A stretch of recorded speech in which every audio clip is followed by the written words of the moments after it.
Tā, nu mēs gatavamies zemūdens medību vakaram. Mārtiņš te mums vēl ķūnē ieroci. Tev vajadzēja ritīgi notītiņu. Viņš atturēsies. Netāp to lenti.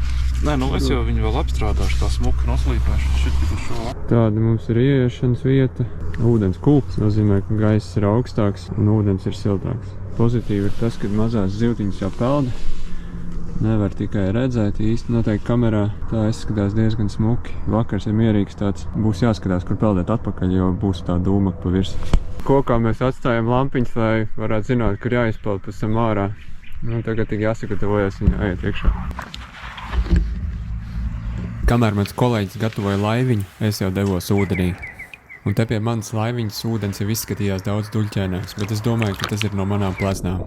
Kā jau ierasts šādos apstākļos, es izmantoju 55 cm garo Salvemāra pneimatisko ieroci. Un iesākot peldēt, es sapratu, ka tas tomēr nebija no manām pleznām, jo redzamība bija nedaudz mazāk par metru. Protams, slikta redzamība ir savu veidu riska faktors un izaicinājums, bet arī šādos apstākļos vienmēr gribas atrast kādu zivi. Un zivīm ar redzamību šajā vakarā bija kas kopīgs, viņas nebija, un zivis bija atrast ļoti grūti. Un ja arī sanāca kaut ko atrast, tad zivis bija ļoti tramīgas. Parasti šeit ir pilns ar līņiem, bet arī šajā vakarā pilnīgi neviens un nav ne nojausmas, kur viņi paslēpjas.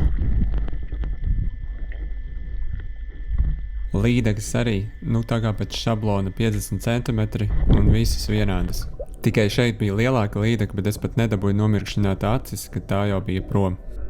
Te es ieraudzīju savu pirmo potenciālo mērķi, un karūs bija lielākais, ko es tajā vakarā arī redzēju, tāpēc tas bija arī mans medījums.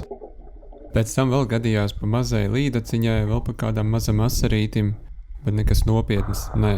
Tikai vienīgi šis bija tāds fenomens vai brīnums, jo saldūdenī tādu baru ar zivīm es laikam nebiju redzējis.